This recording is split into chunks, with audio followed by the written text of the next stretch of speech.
Hey, this is a reading for the Sun, Moon, Rising, Venus, and Chiron placements for Gemini. This is Liquid Light Tarot. If you're returning to my channel, thank you so much. And if you're new, welcome. So, Gemini, I've set the intention for this read to be protected by the highest possible beings of light. And I invoke my guides, the guides of the collective for Gemini, and the elements, earth, air, water, fire, ether, and spirit, and also the higher mind, cosmic influence, and to help shed some light into the areas that are unseen currently, and to bring some clarity in for you. Now, in this reading, I've got a layer of introspection on the Jupiter in Taurus transit, which Jupiter changes signs once a year, so every 12 years it will return to the sign. So Jupiter in Taurus is really great because it deals with our finances, and it deals with our physical creature comforts, what makes us happy, and it helps us reconnect with our vessel. And Geminis are mercurial, and you're very like quicksilver energy. You're very much cognitively and consciously that's how you operate, and mostly so it's really helpful for the air signs to ground and to reconnect with their earthly aspects. Now, when we take the time to calibrate our consciousness, we can maneuver the portals of possibility with far less effort and strain, and much more successful outcomes. So Gemini, let's get to it. I'm going to pull some tarot from the Luminous Spirit tarot deck. I just got it today, actually. I love it. So I'm going to run some questions through for you. So I'm going to start off with your energy currently, Gemini. And I'm just going to cut the deck. Show me Gemini's current energy, please.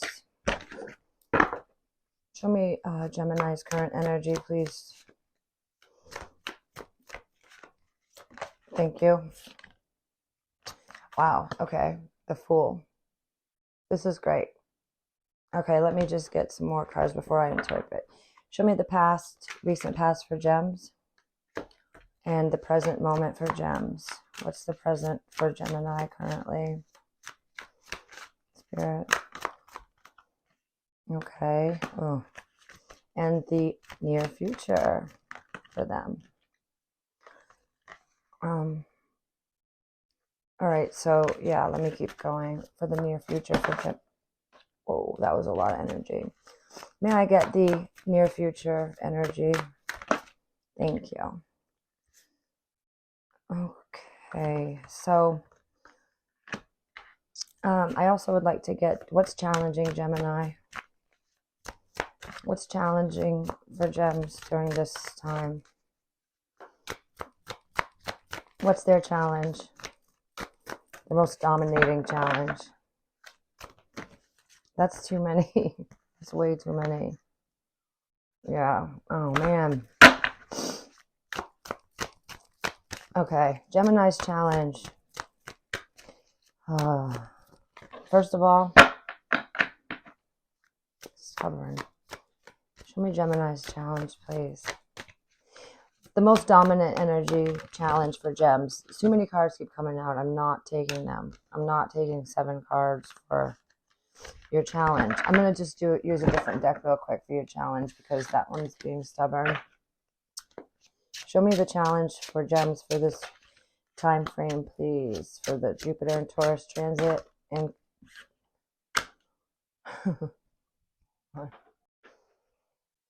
so you came in as the Fool. So this card is in your fellow air sign. It's an Aquarius energy. It's about beginnings. It's also can represent charity or naivety. being innocent.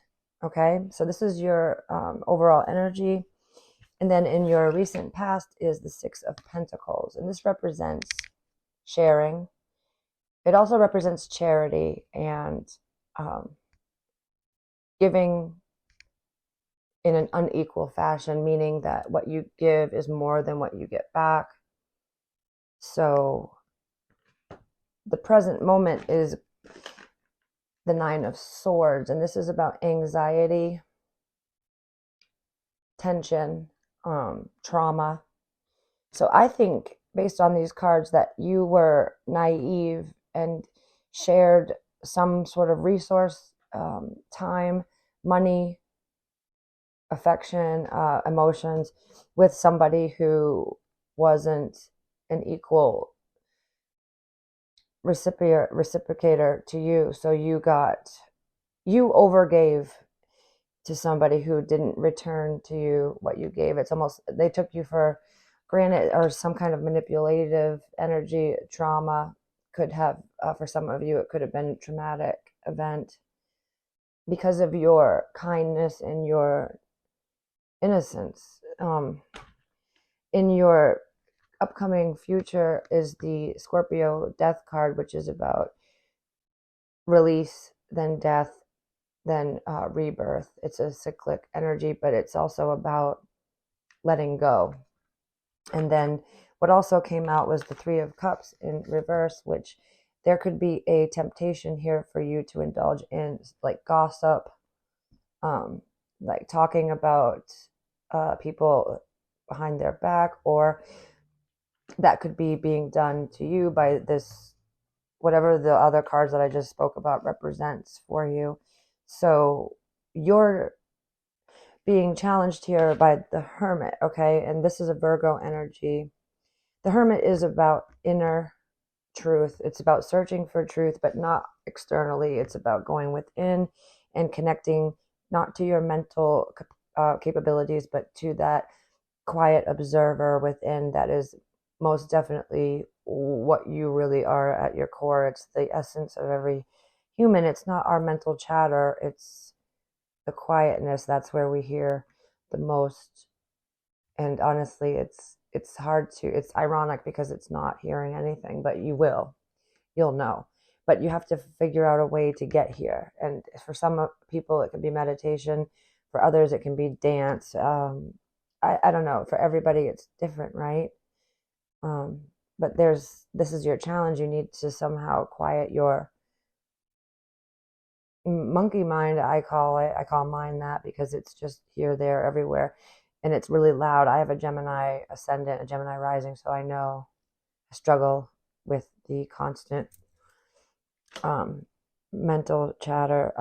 So then also as your challenge is the Seven of Wands, which is about defending your position, perseverance, and standing your power, and standing your ground. And then okay, so now I'm going to get your I want to get some more on this. Can I get like the I want to get Gemini's environment.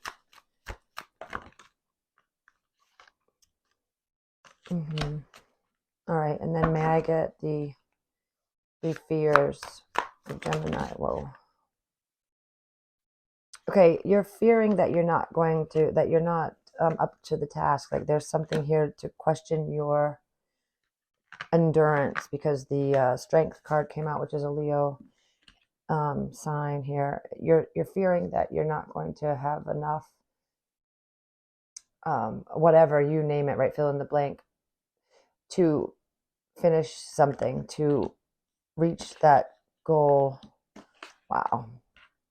And you're also fearing, that the star is about having faith in and holding true and wishing upon, your highest desires. And it's also about remaining hopeful, not letting the mental dialogue within succumb to the doubt that can like second guessing and fear-based self-talk. So that's, you've got a lot of fear here that is really keeping you from moving towards what your end game is, whatever that may be for each of you. What's the advice? In your environment, you've got the Page of Cups, which is it's a really sweet kind of energy. But again, with that innocence, pages are very young, very adaptive, but they can be easily taken because they're pages. They're very new. What's the advice for gems? Queen of Pentacles, to stand in your power and to know your worth. Like the Queen of Pentacles is all about nurturing, self-sustainability, self-worth, knowing how to maneuver through the world, right? Pentacles is the earth element. Capricorn, Virgo, Taurus. The advice is for you to find your power within so that you know that anything that happens to you, good or bad, is not what defines you. What defines you is who you truly are authentically, and nobody can take that away from you. And anything that has happened to you that is demeaning, demoralizing, dehumanizing, that is just embarrassing, whatever, what have you, doesn't foretell your future. That's a situation that happened, but that doesn't mean that that's who you are. It just means that you have a challenging experience in life, because that's how we learn. That's why we have challenges, is to learn. So also the King of Swords is underlying that, and that's a Gemini energy for me, because it's all about thoughts, but it's also about using your logic and having a very high intellect. So I think that Gemini, the truth of the situation, and maybe on some level you were hoping that this person or thing would give back to you. I don't know, but I think that you have anxiety in the present moment with the Nine of Swords, because you kind of know already that it wasn't gonna work out that way, but you just really held on to that hope. And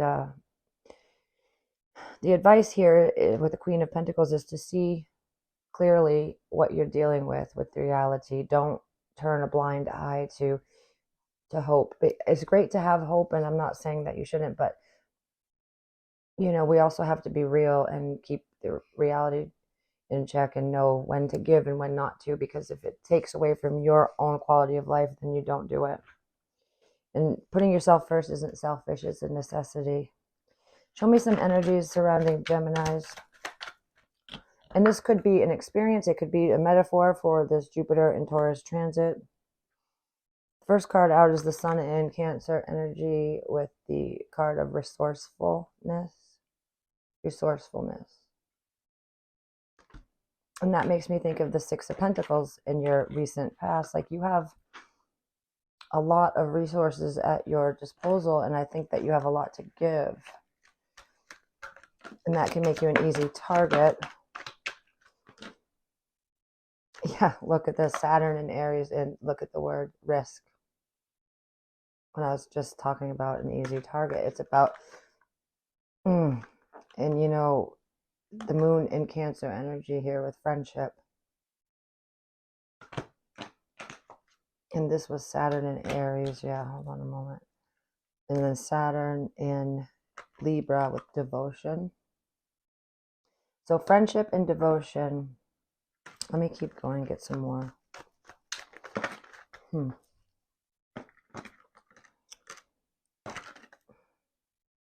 The Sun in Scorpio, endurance, which you do have.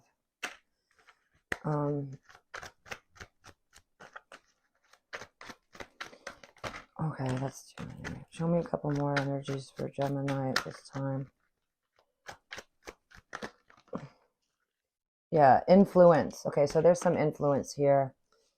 with Mercury in Libra. And as you can see, it's not the best, right? And that could come about by your people that you are friends with, because, you know, you have friendship here. You also have criticism. Maybe you're allowing yourself to be swayed by other people's critiquing. Who knows? Like, I don't know, because you did get the Three of Cups in reverse, which is about gossip. It could be other people's gossip about you that you're, I don't know, seeing as criticism, and you're allowing it to sway your decision making, and that's not okay. You also have the underlying, the moon in Libra, companionship. So there's definitely something to do here with another, somebody who you classify as your friends or your close connections, who have done you not fairly, let's put it that way. Yeah, and then under that is Jupiter in Pisces with seduction.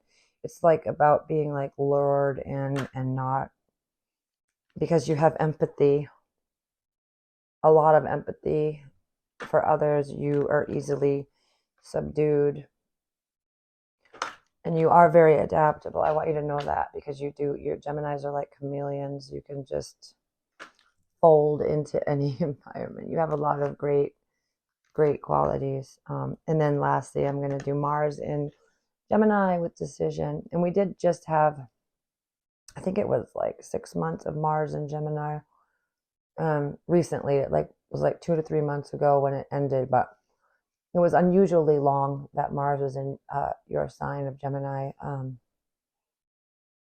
So that energy is like the third card underlying for all around you. So pull from your assertiveness, pull from your place of, you know, we all have feminine and masculine within us. Pull from your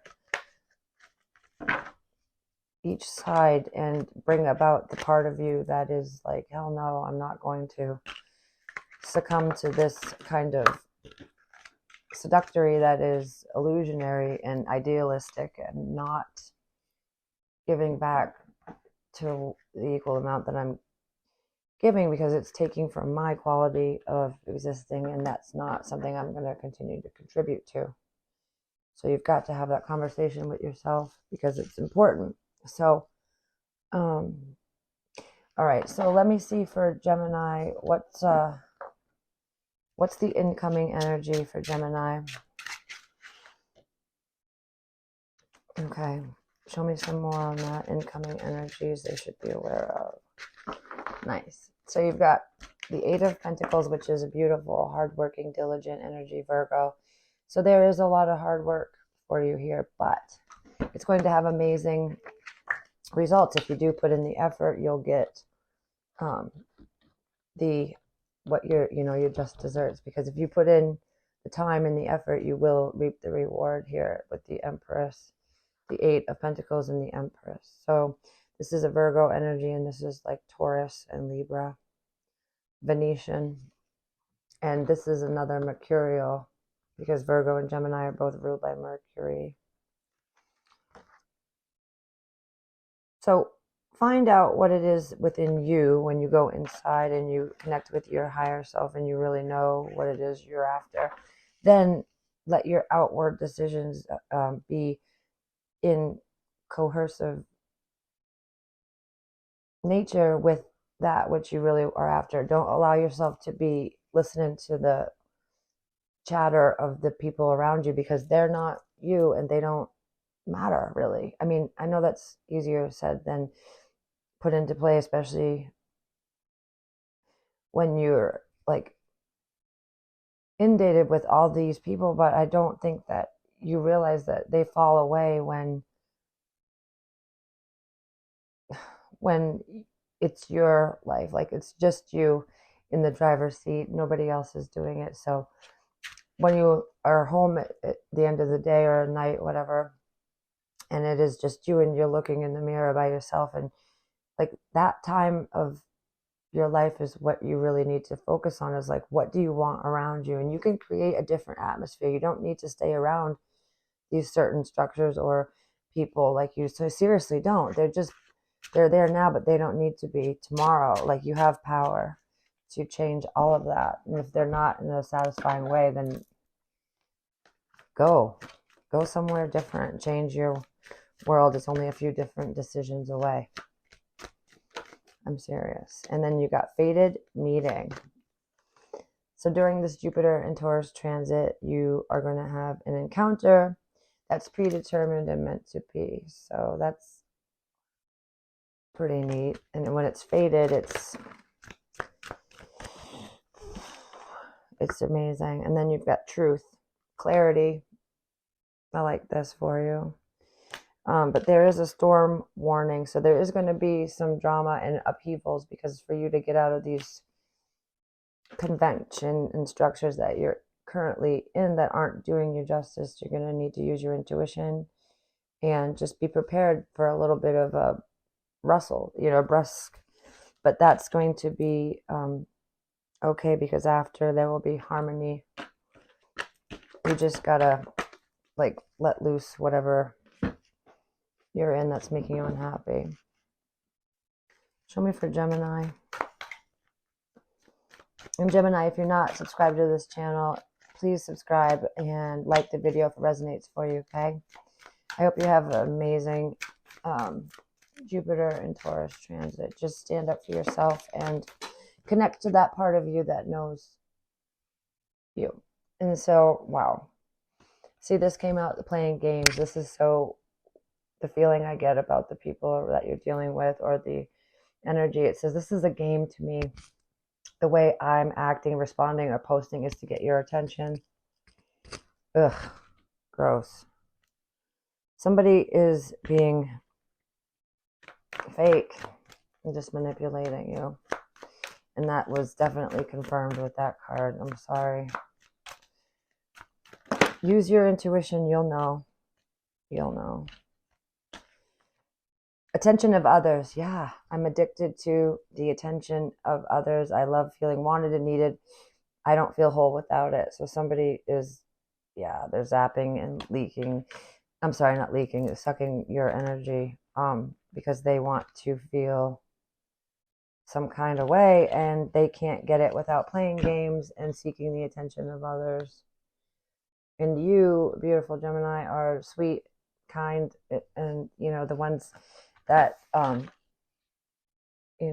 Fool energy is surmounting. You don't need to let them take advantage of your kindness.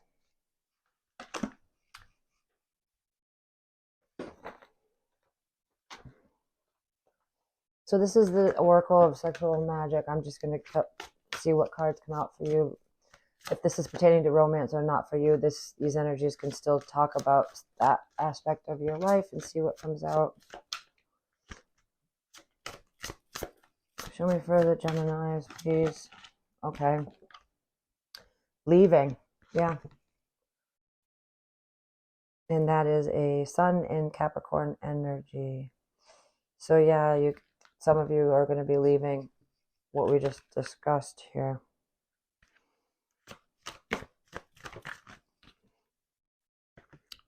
Yeah, look at this. Choice and moving on. So choice is a moon in Gemini energy. Choice.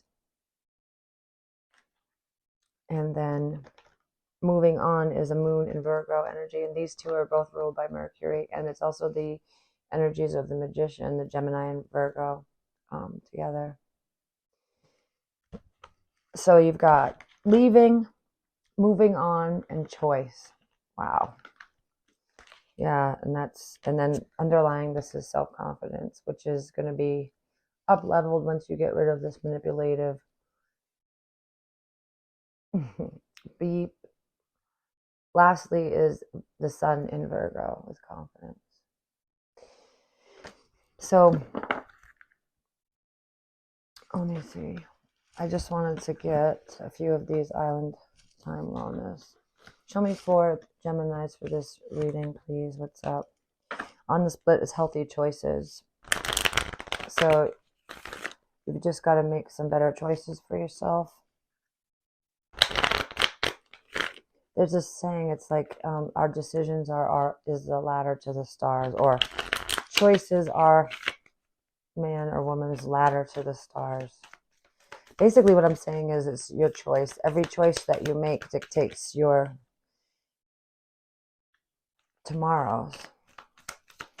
So, and also the way you talk to yourself is really, really important. You've got to stay positive. See, seduction came out again, so you've been seduced in a way. It doesn't have to be romantic. It can just be somebody pulling the wool over your eyes, which is obvious, right? This whole reading has been about that. Oh my God. And mask. You can't make it up. So mask has come out with seduction. So somebody's not showing their true self. They're hiding, they're pretending, they're gaslighting. Oy. And this one's about third-party interference. Good Lord. And so it just correlates with the rest of the reading.